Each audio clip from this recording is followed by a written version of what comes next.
You are here to dream a new reality into being, where you embrace and meet more of the energies, the higher energies of this new year, 2026. You are here to embrace those energies. You are here to be a clear and pure channel for those energies. You are here to connect. You are here to connect 100% to your higher self, your highest destiny, and your highest soul mission. Welcome to New Earth Podcast, where we dive into inspiring stories, profound wisdom, and insights from remarkable individuals who are driving the consciousness shift on our planet. If you're ready to elevate your awareness and well-being, you're in the right place. But before we dive into today's episode, be sure to hit that subscribe button and join our growing community. Together, we'll continue to explore the ideas and conversations that help you up-level your consciousness.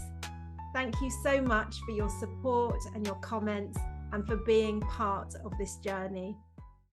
Hello and welcome back to New Earth Co-Creators. Today I'm delighted to have Steve Nobel with me again, who was actually on the podcast a couple of years ago, talking about the joys and pitfalls of the spiritual path. So I will put that link in the video description as well, so you can check that out as well. For those of you who don't know Steve's work, he's a spiritual teacher and founder of the Soul Matrix, and he really supports Starseeds in the Ascension process.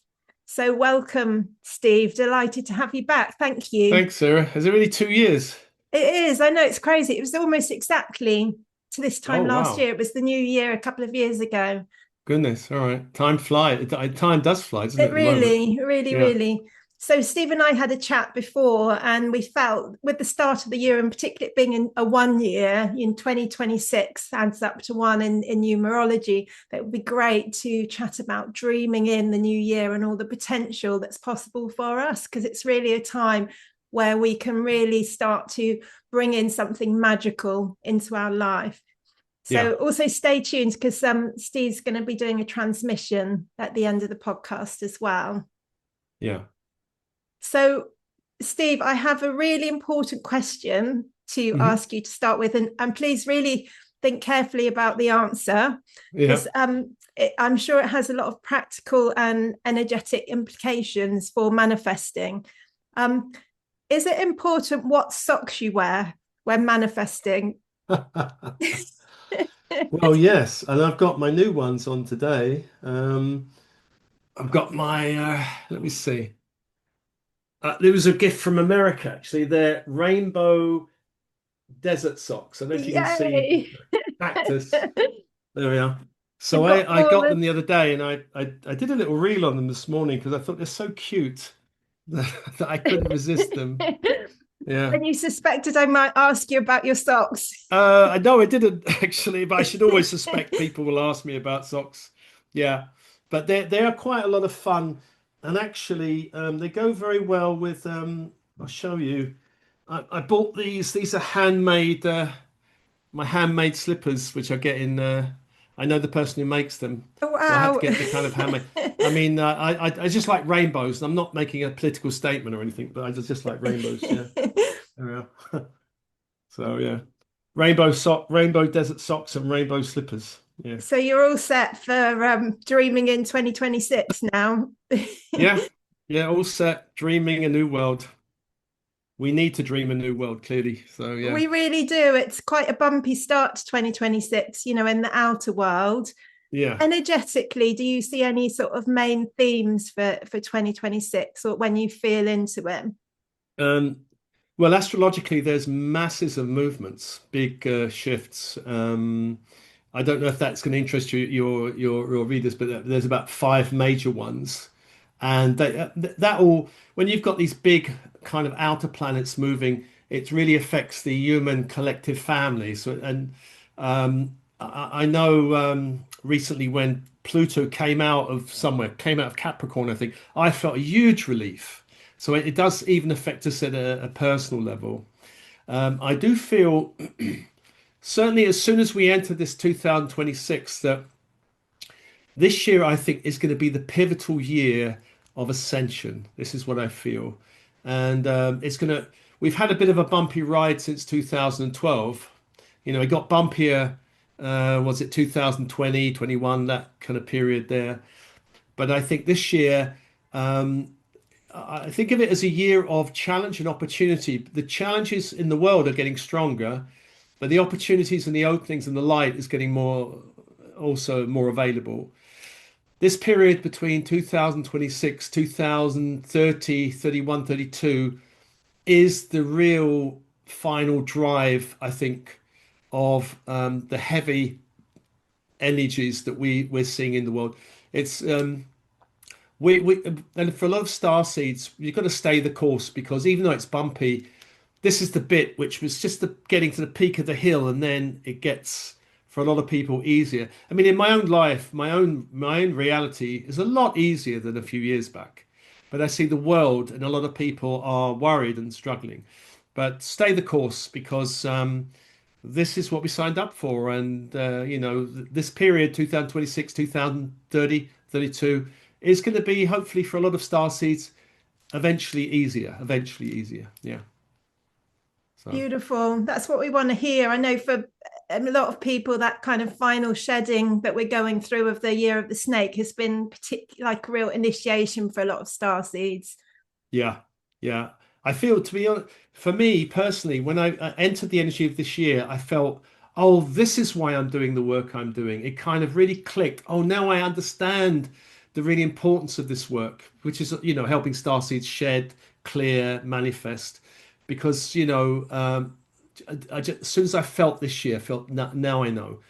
This is why this is also why I was born in the late 50s, so I can actually gather all the gathering I needed to do. So at this age in my life, I can start to really give back. It's a very important point for people, and people need help. There are people needing help at this time. A lot of people struggling and in difficulties, and a lot of people worried about the world. Sometimes I look at the world and I go, "Goodness, I need Yeah, more it's certainly tea." very loud at the moment, isn't it? Yeah, very loud. Yeah, That yeah. external. So that piece about shedding, are there it feels like a good place to start in terms of if we were talking about dreaming in, that what can block us, what can interfere with that process. Yeah. Well, interfering with dreaming, it can come in at different levels, really. It depends where people are at on their journey. Um, the most common level for everyone is inner resistance, uh, egoic resistance. Stuff around because dreaming always asks us to step out of our familiarity zone or what we know and what we're comfortable with, and the bigger the step out we're being asked to make, the bigger our ego goes, eek. Not sure about that. you know, I know in my own life, I was working in my last regular probably career, and I had the feeling, there was more to my life than this well-paid, stressful, and boring job. And so I stuck with it for a while, and then I asked the universe, and the universe gave me the answer: get out, resign now. And my ego immediately went, You must be crazy. Why you don't give up because there's a sign from the universe?" And so I discounted the sign, and then I saw the same sign again within 2 minutes, and I went, "You know what? I asked for the answer. I got the answer.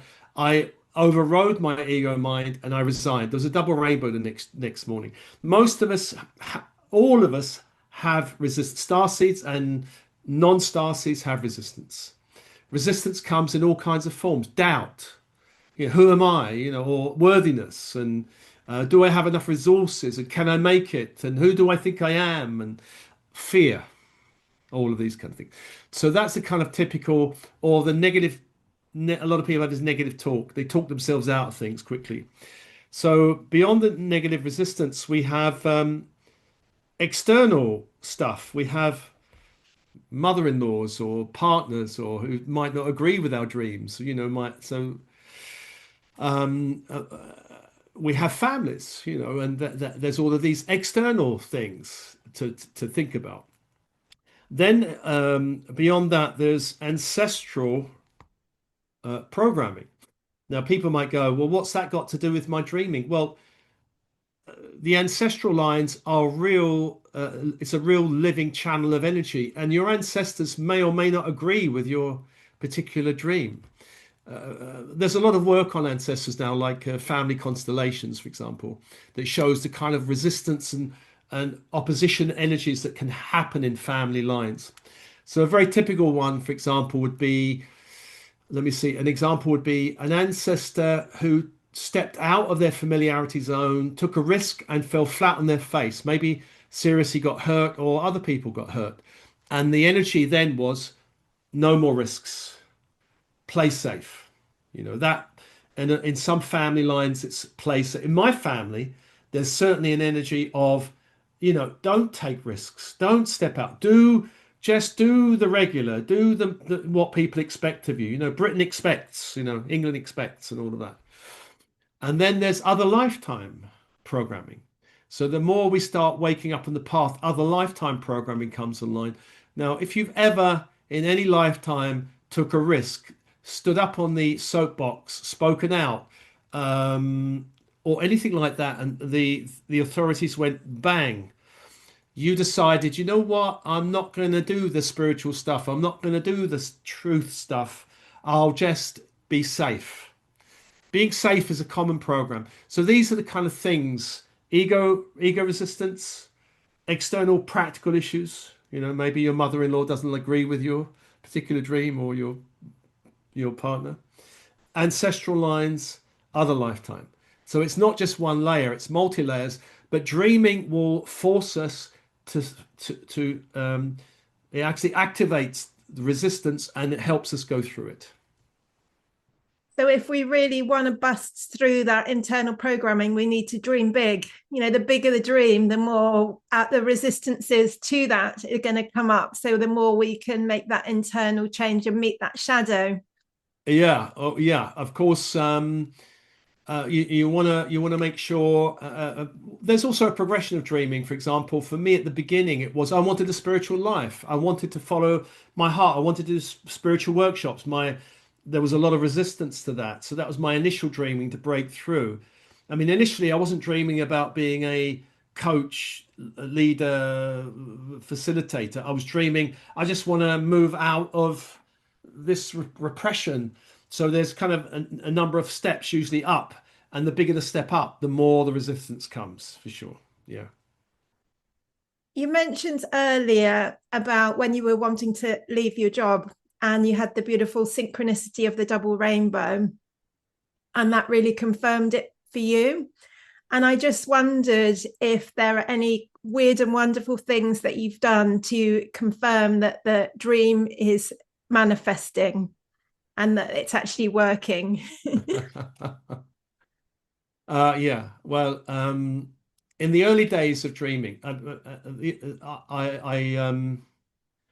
I didn't believe in dreaming at the beginning. Actually, a crystal healer told me about you create your reality, and you can visualize and create anything. And I was like, my mind was trying to struggle with go, really? All right. So I was always late for my crystal healing sessions. So I decided, well, okay, I'll try visualizing every traffic light being green on the way there. Didn't work. So I was like, oh, didn't work. I'm still late. Okay. But I had something in me said persevere. And so I had the intuition to visualize a clock. And on this clock, seeing me stepping into her, she lived on the other side of London, into her treatment room at exactly 10 o'clock in the morning. It was always 10 o'clock in the morning. I used to go and see her. 10 o'clock in the morning. And then I tried that. And then I entered her therapy room, treatment room, within 10 seconds of 10 o'clock. And I'm like, wow, amazing. So I tried it the next week. And it was again within about 20 seconds. I'm like, coincidence? Let's try it again. So I did it for 6 weeks. And every week for 6 weeks, I was almost exactly on time, beyond coincidence. I thought, this is beyond coincidence. I needed to prove it, you see. I needed to prove it to myself. And then I started asking, well, she told me there's car parking angels. So I'm like, car parking angels, all right. So I tried it, and actually, car parking angels seemed to be interested in my car parking spaces, They must which be very busy, these car parking I angels. know. But I've always thought it must be the most incredibly dull job for them. But anyway, and I thought, well, actually works. And then I really started pushing the boat, actually. I thought, well, if this works, let's really push it. And I did push quite a bit, asking the universe to prove to me that X and Y worked. And eventually, I mean, the most crazy thing I probably did was, London, Shiva, do you? Yeah, yeah. You know the West End of London full of double yellow Oh lines. my goodness, yeah. So in England, for those who are listening who are abroad, double yellow line means if you park there, you get towed away, basically. So I thought, I know, I'm gonna go to the West End, near Tottenham Court Road, actually, and I'm gonna park my car on a double yellow line. I'm gonna ask the angels to make it invisible. I'm gonna go and watch a film, and when I come out, the car will be there. This is pushing the boat, isn't it? Really. Anyway, I came out, the car was there. But I got the Wow. message very strongly, Steve, stop pushing the boat. You've got your proof, stop it. I did do a few more things, which I won't explain, but then I really went, all right, I understand. I've pushed the boat enough. I understand I manifest my reality. Great. And so off I went from there, just trying out in all kinds of areas of my life. And I think the first area I really focused on a lot was relationships because I thought, well, I'd left my marriage because she was very against all the mystical, spiritual stuff. We're still good friends. We're both grandparents of four granddaughters, so we grandparent to get we're co-grandparents. So she's forgiven me, and she actually asked me to get her crystal bracelets from Glastonbury now, after thinking I was in a cult of crystals or something. So now I'm forgiven. So yeah, so I tried relationships, and I thought, well, all right, let's see. I was quite shy as a person. I got married young, and I was very shy. I didn't really have a lot of experience with girls or women, so I thought, well, all right. And so I started a creative visualization, seeing myself on the perfect date, having a great time, and then I started meeting people. And for a number of years, I could say, great fun meeting wonderful people, and having great dates and great relationships. And I met a number of people that, because part of the dreaming was I just didn't want superficial. I wanted deep, soulful, meaningful. So I got a lot of that. And I also got a lot of lessons because relationships will give you a lot of lessons as well. But that was Absolutely. part of it. Yeah. So you mentioned parking angels, and like there's obviously been lots of talk of manifestation and how we go about it. Do you feel those processes have changed in recent years with the high frequencies coming in, the way things manifest, how we're best to kind of tune into all of that? Yeah. Well, I have this distinction, I maybe have mentioned it before, between the 3D world, 4D world, and 5D world. And the 3D world, things happen through pushing, through elbowing, through climbing the corporate ladder, or all of that. I worked in the City of London. I saw a lot of people getting their own way just through having tantrums and pushing and being louder than everyone else. In the 4D world, manifesting has typically been through energy work, mantras, rituals, shamanic journeying, creative visualization, vision boarding, vision questing, all of these things. And I did loads of it. I mean, I probably did it for maybe 20 years, really. And it worked. And then around 2012, I felt a shift. I was actually teaching manifestation workshops. And then I felt just a year or so before 2012, it's almost like it stopped working in the same way for me anyway. And I stopped running those workshops for a while. And the shift was, I kind of heard Cryon, the channel Cryon, talking about the crystalline grid of the earth. And I was like, there's a new grid of the earth. And when I tuned into that grid, then manifestation kicked off again. Okay. So a lot of my transmissions, people have heard the ascension grid, descending grid, and the ascending grid of the Earth. Can you just These help the explain for those people that don't know what that is exactly? Yeah. So most spiritual people know about grounding and connecting with the earth, the importance of grounding, staying on the earth.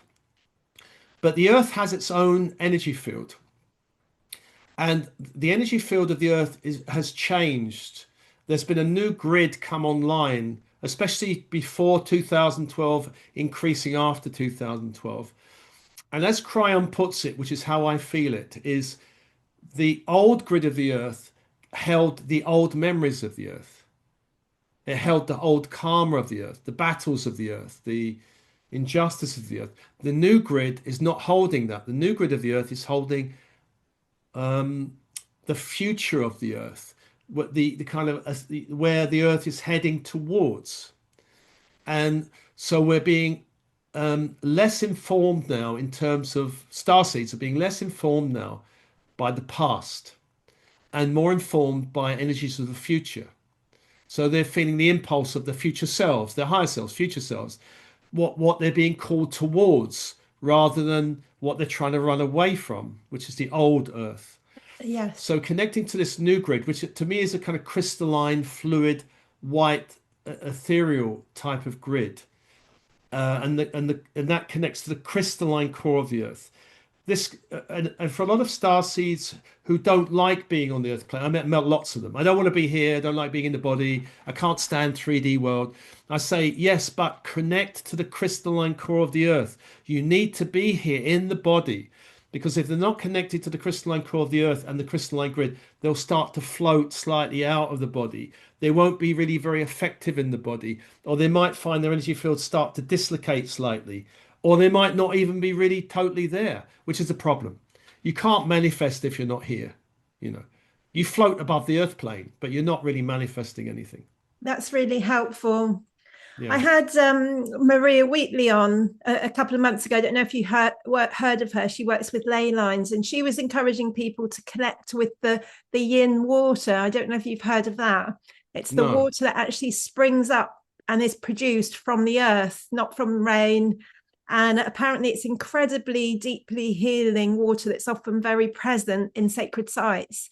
Oh, right. Yeah. So that's Well, I love also really sacred sites. fascinating. Yeah, that's interesting. I haven't heard of that. I mean, I'm not super, I know a little bit about Chinese medicine, but I'm not super familiar with it. I do my Qigong and I've had acupuncture and that kind of thing. But I think as long as our intention is to align with the deep light of the earth, the deep crystalline core of the earth, and not the old energy of the earth, all will be well. Yeah. Thank you. That's wonderful. Can you speak about the importance of feeling when manifesting? Yeah. So there's a kind of yang way of manifesting, which is to visualize, to speak, to do ritual, to this is a very yang way of doing it, to make it happen. The very yin way is more allowing, attracting, and the yin way is through not through so much focusing on the end result. You know, what do you see? What do you hear around? What would it look like? You know, that's more of a yang kind of way. The more yin way is if you imagine you've got what you want, what is the feeling of that? And they might say, well, success, or they go, well, no, what's underneath? What is that? What's go beneath that? And then, well, it might be abundant. Okay, what's beneath that? It might be freedom. And so you get to the core feeling, which is what people are really after. And then when you get the core feeling, you can then amplify the energy of that feeling, which raises your vibration in that way to what you want. But it has the beauty of that process is that by focusing on the feeling of what you want, really getting to clear on the feeling what you want, is that that feeling could be activated through not just that one dream, but through many, many forms. So, for example, a lot of star seeds dream, including me. I've kind of attained a lot of levels of it, but dream of freedom because we live in a world of oppression. There's a lot of systems and control, manipulation. When somebody gets clear on the energy of freedom, what is freedom? How does it feel? You can ask for an amplification of that feeling through the bones, blood, cells, subatomic levels to amplify. And what that does, it gives a direct message to your body elemental. I mean, I could speak more about the body. Body elemental is very misunderstood and not much known about, but the body elemental then goes, oh, that's what you want. Because often when we say we want something, the body elemental is like, which is the kind of unconscious mind, the part of us that really does the manifesting work for us. It's not just the conscious mind, but the unconscious mind is the manifesting machine of our being. The unconscious mind is often very confused about what we want. We might say we want one thing, but we have conflicting beliefs that say, well, I want that and I want that. And so it's very confusing for the unconscious mind. But if we do that process of saying freedom and amplify it, the unconscious mind can go, I understand. That's what you want. So we can deliver that. And you mentioned frequency as well. Does that have an impact on us being able to manifest? If we let our vibration drop, if we get pulled down by things that are happening in the 3D world or by people, is that going to have an impact? Yeah. Well, as I mentioned, the 3D, 4D, and 5D, excuse me, the 4D is all the energy work, mantras, visualization. All of that shifts our vibration.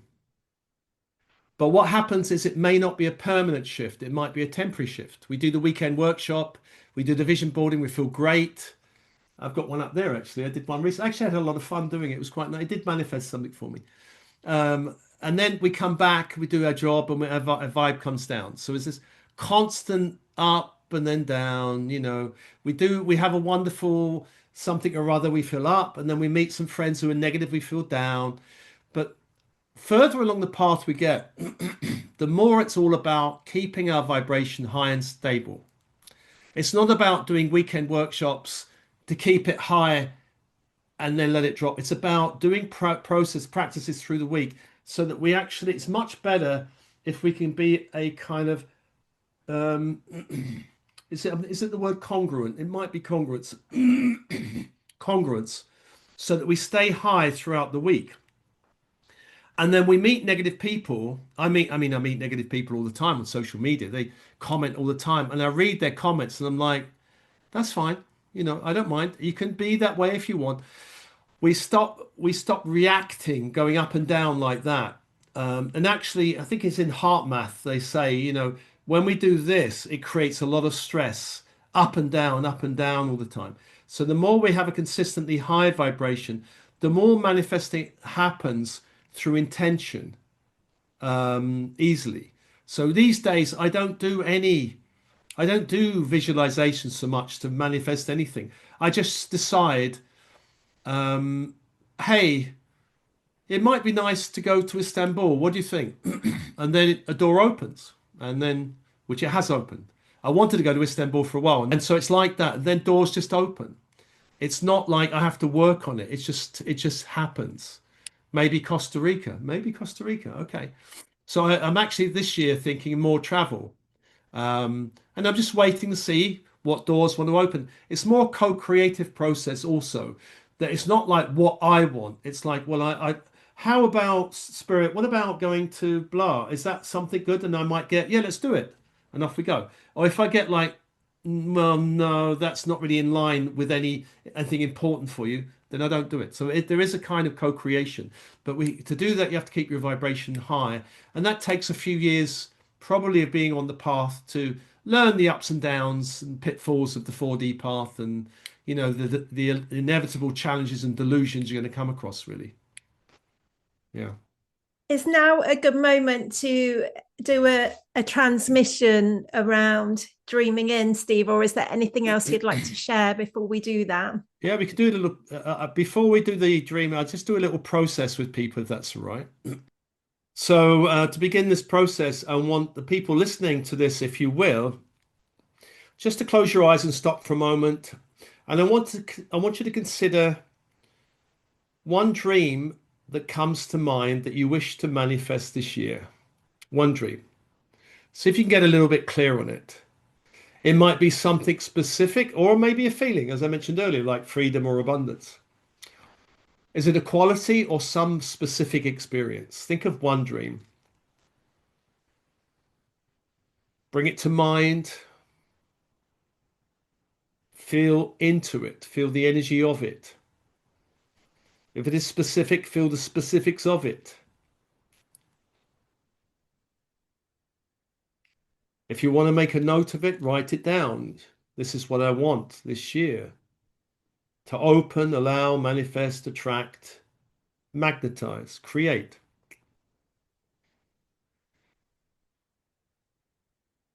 And then let that one go and ask for the second one. Give space for a second. Is there a second dream, a second desire? Something that my higher self wishes to send to me, wishes to open my mind to, or my heart and mind to? A quality or something specific. And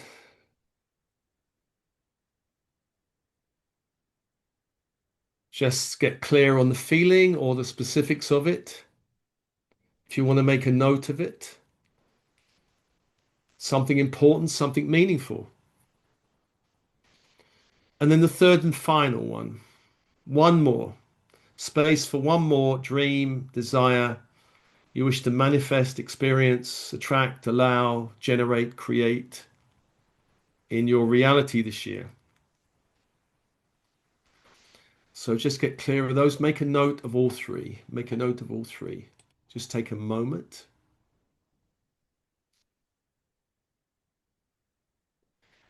And let's call your teams in spirit of the highest light and resonance, your oversoul, the monadic self, the I am presence, your higher selves from the sixth dimension to the 12th dimension, your guides, including interdimensional guides, your angels and archangels working specifically with you, all specialist teams in spirit, perhaps ascension teams, healing teams, or other specialist teams, all stellar races working with you, positivity orientating stellar races can be with you now. Just feel your connection to them. They're always with you, but invoke them now to be closer, to hold you in their light, in their love. Let's call the archangels holding the horizontal plane. To the east is Raphael, archangel of air, archangel of the mind. The symbol of this archangel is a crystal wand. The energy is emerald green fire. To the south is Michael, archangel of the element of fire, archangel of the will. The symbol of this archangel is a sword of flaming blue angelic light. The energy electric blue fire, calling upon that archangel. To the west is Gabriel, archangel of water, archangel of the emotions. The symbol is a silver chalice, the energy diamond white fire, calling that angel. And to the north is Uriel, archangel of earth, archangel of illumination. The symbol a golden pentacle, the energy ruby red fire, calling that archangel.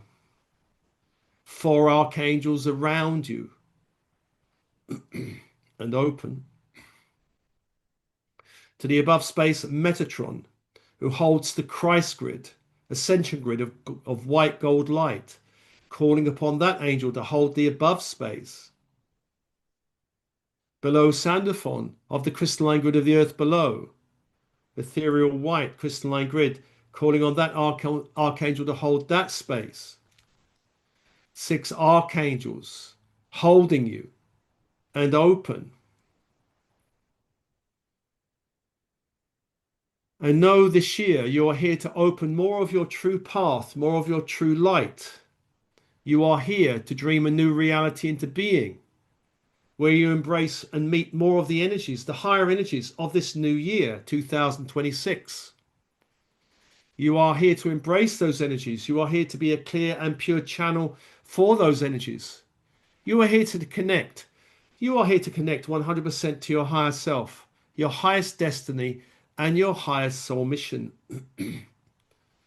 I call upon the archangels around you to begin to create a path beneath your feet, stretching out into the future, one way into the future and one way into the past. Imagine for a moment you're standing on a pathway in a landscape that represents the energies of this year. One way stretches out into the future. One way stretches back into the past. Turn and face the past. Call on the archangels to begin to transmit light through you. Light from the sun, light from the earth, sending a wave of light through you back in time. Back along the path of the past, sending light back anywhere the path seems dark or broken or fragmented or in need of healing. Send light back, especially light to the year just gone by, but beyond that, earlier in time, to you as an adolescent, to you as a child, to you entering this world through the womb of your mother. See the path stretching all the way back to you entering the world from the womb of your mother, sending waves of light back in time, healing the past, clearing the past, opening the past, allowing the more light into any dark places, allowing the light to heal any fragmented places. So releasing the year gone by, but also the past itself, all the way back to the point of birth. Just take a moment, channeling the light of the earth and the sun through your being, sending waves of light back in time, helping to heal the past. Just take a moment with that before we turn to the future. Releasing the grip of the past.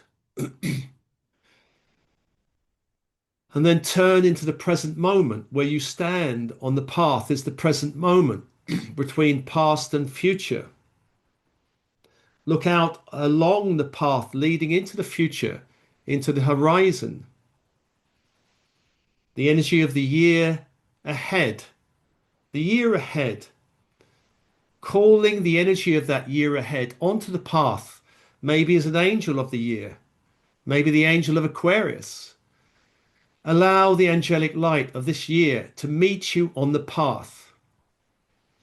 Allow the path ahead of you to begin to expand in light. Allow any darkness on the path representing potential challenges to be dissolved in light. Begin to walk forward into your future, into the year ahead. And somewhere in the year ahead, invite the energy of your first dream, metaphorically, as a symbol or a structure that represents your first dream. If it's a feeling, allow that feeling to manifest on the path as energy that you can step into. If it's freedom, step into freedom. If it's abundance, step into abundance. If it's some level of success, step into some level of success. Find the energy of your first dream and connect to it and allow more light in it. Call on the angel of this year to expand the energy of the first dream. Just take a moment, however it looks, however it feels. Make it more beautiful, more light-filled, more expansive. Fill it with a greater level of possibility. Just take a moment with that. Feel the light of the sun and the earth filling this dream with light, making it stronger, raising its vibration. Merge with that vibration. Merge with that vibration. Allow that merging to touch you at the very core of your being. And then move on to the second dream. Find the energy of the second dream somewhere on the path as a structure or a field of energy. Find it. Connect to it. Call the angel of the year to expand it, to raise the vibration of it. Call the energy of the earth and sun also to shift the energy, to expand it, to make the light more beautiful, to raise the level of possibility in the second dream that you can step into again and merge with, allowing that energy to communicate to the very cells of your being. Take a moment here, merging with the second dream.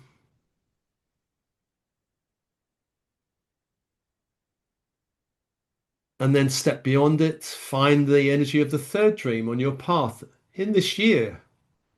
Find it as a structure or as a field of energy. Connect to it. Call the angel of the year to raise the vibration of it.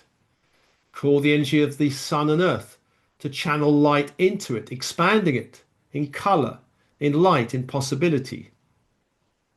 Make it more beautiful, more solid energetically. Step into it. Connect to the higher frequency of it so that your energy begins to merge and raises to the energy of the dream, each of these three dreams. Allow this light to communicate to the very cells and subatomic levels of your being. And then step beyond the third dream to the path into the future, towards the end of this year and the years beyond. There are more dreams to be manifested, many more. But for now, noticing the path ahead that leads many years in the future, many more dreams, perhaps bigger dreams, the ones you're currently dreaming. Turn back and walk back through the energy of the three dreams, gathering all of them up in your body, blessing them, merging with them to whatever extent you wish to, bringing the energy of these dreams back with you into the present moment. Standing in the present moment, allowing these three dreams to merge in your field, also allowing the path behind you to be raised in light, healing the past, standing in the present moment, coming back to your breath, coming back to your breath, allowing the pathway to begin to dissolve around you, coming back to your body, coming back to this time and space. Breathing, feeling a greater expansion in your field, a greater connection to the resonance of your three dreams, the ones that you want, that feel meaningful. Releasing any worries about how they'll manifest, just focusing on the energy, merging with the energy for now, enjoying the energy, coming back to your body, coming back to your breath, wiggling your fingers and toes. Have a little stretch when you're ready. And coming back slowly.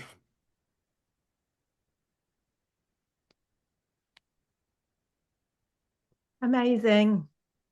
Thanks, Sarah. That's really powerful. Yeah, yeah, it's I like this path working, stepping Yeah, into just the energy. bringing light into the path. It's quite simple, but very powerful.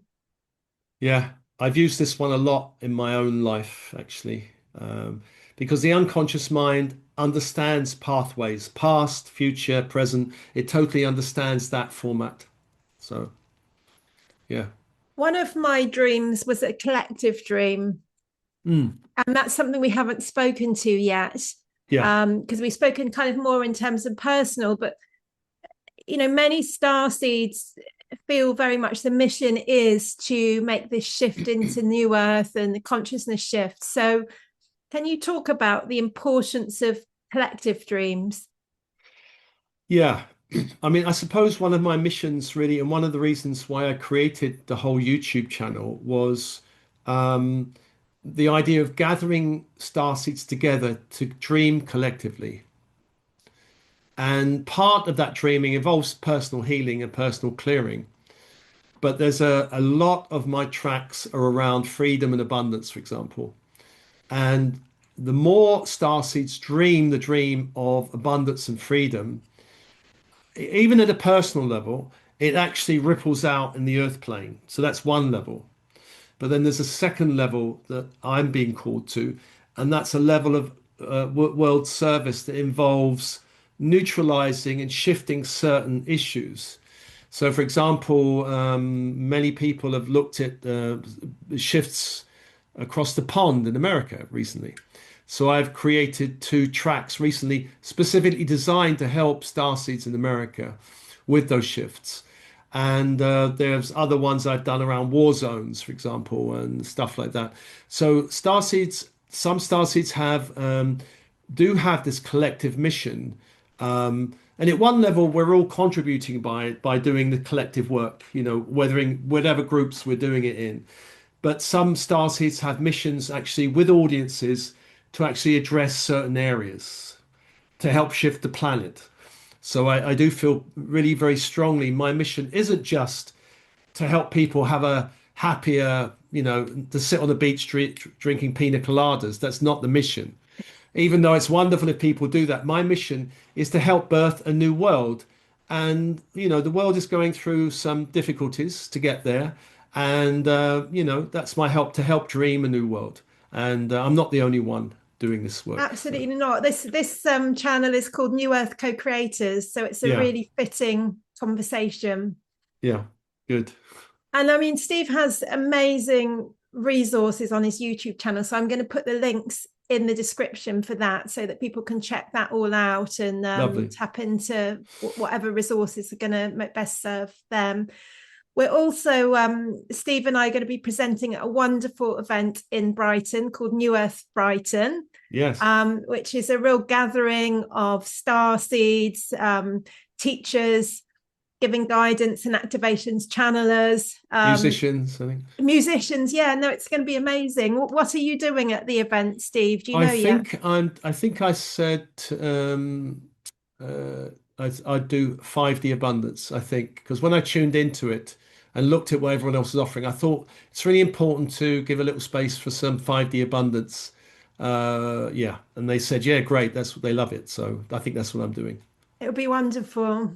Yeah. So do come and connect with us at the Uh, New Earth event as well. I think it's yeah. over the equinox as well, 20th of March till Yeah. the 22nd. So it'll be a wonderful time to connect with Soul Family. Yeah. Sounds great. It's going to be amazing. I went to the two in Portugal. I was at the two. There's been two there. This is the first one in the UK, and they were just a real gathering of Soul Tribe. Just so much heart energy, so much love, Yeah.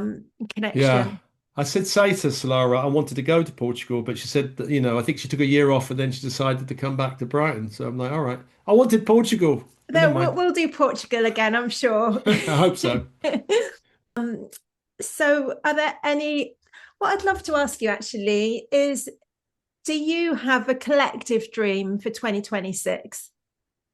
Um, well, I have a collective dream. Yeah, I think what would be really good for this year collectively, this is at the big level, is a start to really break. I can see already systems are breaking down. Difficult, dark systems are breaking down. But I want to make sure personally that they don't break down too fast to create major problems. So I'm all for breaking them down and I'm up for it, but I want to slow the pace. And I've asked Spirit and all the helpers, please slow the pace of some of these things, because we've seen history lessons from last century. If you do things too quickly, it can create a lot more problems. So to slow things down, but to really help create more positive connections. And I want to see kind of the end of certain wars, neutralizing those wars, and with those wars being neutralized, real freedom for the people involved, not pseudo freedom,